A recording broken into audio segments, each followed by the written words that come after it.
Hello and welcome back to the channel. आज के इस लेक्चर में हम बात करने वाले हैं केंद्रीय बैंकों के बारे में। सेंट्रल बैंक क्या होता है, आज के इस लेक्चर में हम देखने वाले हैं। अगर आपने इससे पहले का लेक्चर नहीं देखा है, जो हमने साख निर्माण और व्यापारिक बैंकों पर करा है, वो लेक्चर आप ज़रूर देख लें, ताकि आपको ये चीज़ें भी आसानी से समझ में आ जाए कि हम पढ़ क्या रहे हैं। ताकि आपको समझ में आ जाए तो वो लेक्चर भी आप पिछले वाले देख लें।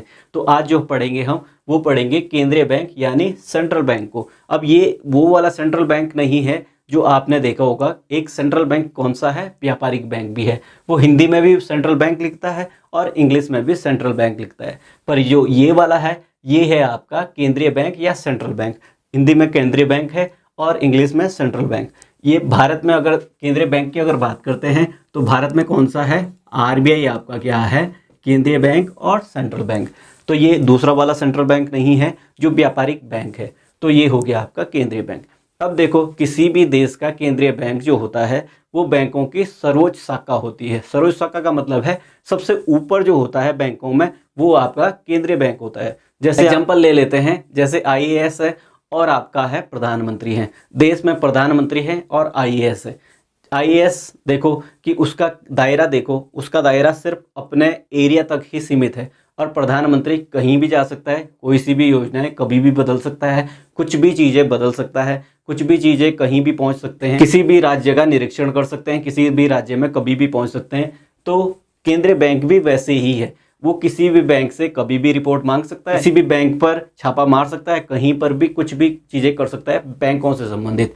अब जैसे आईएएस है तो वो क्या है, वो सिर्फ अपने ज़िले का रखरखाव करता है और अपने ही ज़िले में ऑर्डर लगा सकता है, या जो भी चीज़ें कर सकता है वो सिर्फ अपने ज़िले में कर सकता है। वैसे क्या है, हमारे यहाँ व्यापारिक बैंक है। व्यापारिक बैंक जैसे आपने देखा होगा एसबीआई है, तो उसका अपना क्षेत्र है, वो सिर्फ अपने क्षेत्र तक ही सीमित है, उसका बड़ा दायरा नहीं है। या फिर उसका क्या है कि जितने भी एसबीआई है उन्हीं से लिंक रहता है। बाकी की लेन देन तो मतलब जैसे एक दुकानदार की दूसरे दुकानदार से होती हैं, उसी प्रकार से इनकी व्यापारिक बैंकों की भी आपस में होती हैं। जैसे एसबीआई की होगी पीएनबी से होगी, आईसीआईसीआई से होगी, वो चीज़ें अलग हैं। तो ये है केंद्रीय बैंक। केंद्रीय बैंक आपने समझ लिया होगा कि सबसे बड़ा बैंक है और उस बाकी बैंक उसके अंडर आते हैं। जैसे ये समझो कि प्रधानमंत्री के अंडर आते हैं, सारे आईएएस जो हैं वो उन्हीं के अंडर आते हैं, उन्हीं के हिसाब से काम भी करते हैं। वो अलग चीज़ें हैं, आपको एग्जाम्पल के तौर पर समझाने के लिए हैं, तो आपको समझ आ गया होगा कि केंद्रीय बैंक क्या होते हैं। अब देखो, केंद्रीय बैंक की सैमुअल्सन और जो प्रोफेसर डीकॉक हैं उन्होंने क्या परिभाषाएं दी हैं वो देख लेते हैं। केंद्रीय बैंक सैमुअल्सन के अनुसार अगर हम देखें तो केंद्रीय बैंक का कार्य कौन सा कार्य है, अर्थव्यवस्था को, मुद्रा की पूर्ति और साख को नियंत्रित करने का कार्य कौन करता है, केंद्रीय बैंक करता है। कौन कौन से कार्य करता है, अर्थव्यवस्था देखता है, दूसरा मुद्रा की पूर्ति को देखता है और साख को नियंत्रित करता है। प्रोफेसर सैमुअल्सन कहते हैं कि केंद्रीय बैंक का एक कार्य है अर्थव्यवस्था को, मुद्रा की पूर्ति और साख को नियंत्रित करने का कार्य, ये वाला है। डीकॉक के अनुसार देखते हैं, केंद्रीय बैंक वह बैंक है, केंद्रीय बैंक वह बैंक है जो देश की मौद्रिक तथा बैंकिंग प्रणाली के शिखर पर होता है, यानी सर्वोच्च स्थान पर जो होता है बैंकिंग प्रणाली और मौद्रिक नीति के जो सबसे सर्वोच्च शिखर पर जो होता है वो आपका क्या कहलाता है, केंद्रीय बैंक कहलाता है। तो आई होप कि आपको ये केंद्रीय बैंक समझ आ गया होगा कि केंद्रीय बैंक क्या होते हैं, और आपको ये भी चल गया पता कि केंद्रीय बैंक आपका क्या है, आरबीआई। और आरबीआई की स्थापना आपकी क्या है, 1935। एक्ट आपका 1934 वाला है और इसकी स्थापना है 1935। तो परिभाषाएं ये होगी। अब देखते हैं केंद्रीय बैंक के कार्य कौन से हैं, कार्यों को देख लेते हैं। पहले लिख लेता हूं मैं जरा, केंद्रीय बैंक की जरूरत क्यों पड़ती है और इसके क्या कार्य होते हैं उसको डिस्कस करते हैं। अगर केंद्रीय बैंक के कार्यों की अगर बात करें, भाई अगर केंद्रीय बैंक बना रखा है, केंद्रीय बैंक होता है तो वो कुछ तो काम करेगा।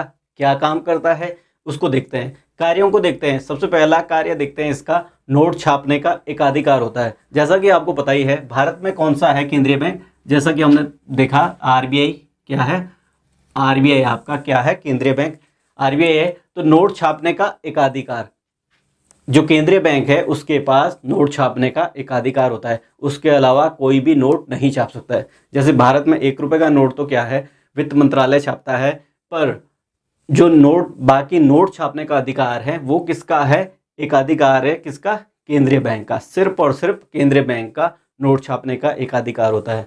सरकार का बैंकर एजेंट और वित्तीय परामर्शदाता होता है। मतलब ये सरकार का बैंकर होता है। सरकार का जो बैंक है वो कौन सा है, वो आपका क्या है, केंद्रीय बैंक होता है। जैसे भारत में कौन सा है सरकार का बैंक, सरकार का जो बैंक है वो है आपका आरबीआई, यानी रिजर्व बैंक ऑफ इंडिया जो है वो सरकार का बैंक है।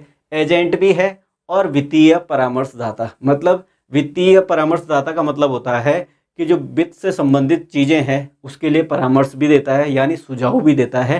कौन, केंद्रीय बैंक या उसके जो सदस्य होते हैं, या केंद्रीय बैंक से संबंधित जो चीज़ें हैं वो केंद्रीय बैंक में जो कार्य करते हैं या वहाँ जो योजनाएं बनती हैं वो क्या हैं, सरकार का बैंकर, एजेंट और वित्तीय परामर्शदाता होते हैं।